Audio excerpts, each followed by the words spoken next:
Assalamualaikum warahmatullahi wabarakatuh. Pada hari ini saya akan mempresentasikan PowerPoint saya, tugas fisika sistem komunikasi serat optik. Prinsip sistem komunikasi serat optik pada sistem transmisi serat optik yang bertugas membawa sinyal informasi adalah gelombang cahaya. Berikut ini adalah proses yang terjadi pada sistem transmisi serat optik dengan sinyal yang ditransmisikan berupa sinyal suara. Pertama-tama, mikrofon mengubah sinyal suara menjadi sinyal listrik. Sinyal listrik ini kemudian dibawa oleh gelombang cahaya melalui serat dari pengirim menuju alat penerima yang terletak pada ujung lain serat. Sinyal listrik termodulasi diubah menjadi gelombang cahaya pada transmitter dan kemudian diubah kembali menjadi sinyal listrik pada receiver. Pada receiver sinyal listrik diubah menjadi gelombang suara. Tugas ini mengubah sinyal listrik ke gelombang cahaya atau sebaliknya dapat dilakukan dengan menggunakan komponen elektronik yang dikenal dengan nama optoelektronik pada suatu ujung serat optik. Wi-Fi berbasis cahaya. Penerapan sistem Li-Fi berbasis cahaya. Untuk membuat Li-Fi ini bekerja, Anda membutuhkan dua sumber cahaya yang berada pada masing-masing ujung perangkat. Sumber cahaya yang bisa digunakan yaitu LED atau detektor.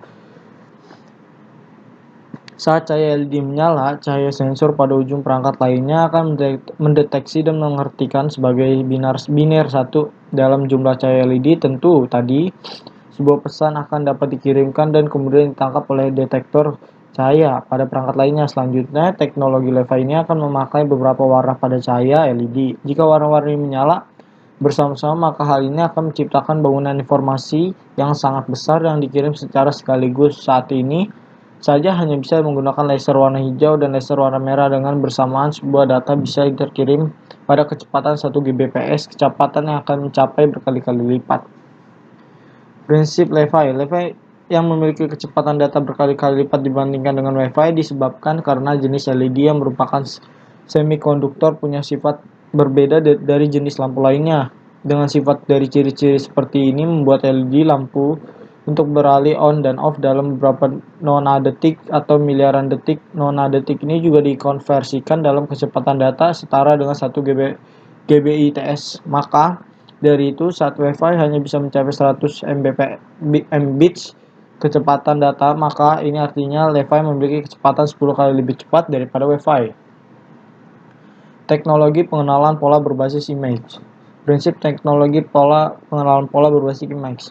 Pengenalan pola merupakan bidang dalam pembelajaran mesin dan data diartikan sebagai tindakan mengambil data mentah dan bertindak berdasarkan klarifikasi data, penentuan suatu objek fisik atau di kejadian ke dalam salah satu beberapa kategori. Ilmu pengetahuan yang menitikberatkan pada deskripsi dan klarifikasi dari suatu pengukuran, suatu pengenalan secara otomatis atau bentuk, sifat, keadaan, kondisi, susunan tanpa keikutsertaan manusia serta aktif dalam proses pemutusan.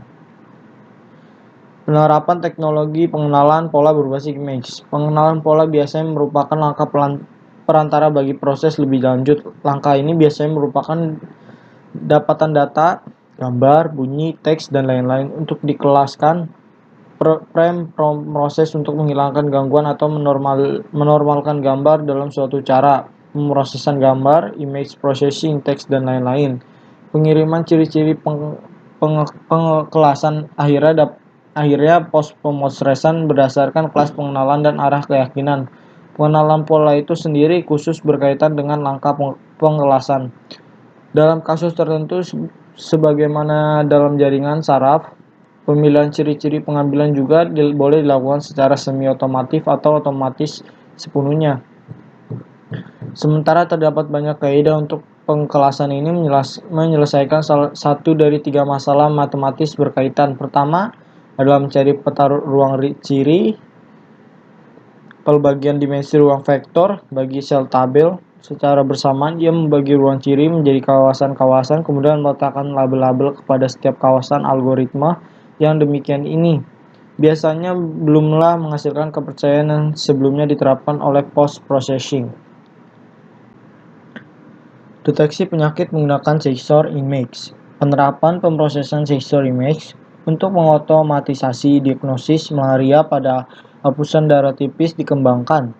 Sistem klasifikasi citra dirancang untuk secara positif mengidentifikasi parasit malaria yang ada di dalam noda darah tipis. dan membedakan spesies malaria. Prinsip pemrosesan sensor image dari masalah di atas penulisan mengadakan penelitian sistem sensor image dalam komputer vision yang secara otomatis dapat mendeteksi penyakit malaria menggunakan deep learning menggunakan dataset Rajarman yang telah dipublikasi olehnya. Dari hasil pengujian medical image analysis menunjukkan perolehan tingkat akurasi pendeteksi yang didapat mencapai sebesar 97% pada data pengujian. Cara kerja LOT. Cara kerja Internet of Thinking adalah memanfaatkan sebuah argumentasi dari algoritma bahasa pemrograman yang telah bersusun, di mana setiap argumen yang terbentuk akan menghasilkan sebuah interaksi yang akan membentuk perangkat keras atau mesin dalam melakukan fungsi atau kerja, sehingga mesin tersebut tidak memerlukan bantuan dari manusia lagi dan dapat dikendalikan secara otomatis. Faktor penting dari jalannya pemrograman tersebut terletak pada jaringan internet yang menjadi penghubung antara sistem dan perangkat keras. Tugas utama dari manusia adalah menjadi pengawas untuk memonitor setiap tindakan dan perilaku daripada mesin saat bekerja. Kendala terbesar dari pengembangan Internet of the Things adalah dari sisi sumber daya yang cukup mahal serta penyusunan jaringan yang sangat kompleks. Biaya pengembangan juga masih terlampau mahal dan tidak semua kota atau negara telah menggunakan LOT sebagai kebutuhan primer mereka. Sensor. Sensor merupakan unsur yang menjadi pembedaan dari LOT dengan mesin canggih yang lainnya. Dengan adanya sensor mampu untuk mengidentifikasi sebuah instrumen yang mana dapat mengubah LOT dari jaringan standar yang cenderung pasif menjadi sistem aktif dan terintegrasi dengan dunia nyata. Sekian daripada presentasi saya. Mohon maaf jika ada kesalahan atau kurangnya. Assalamualaikum warahmatullahi wabarakatuh.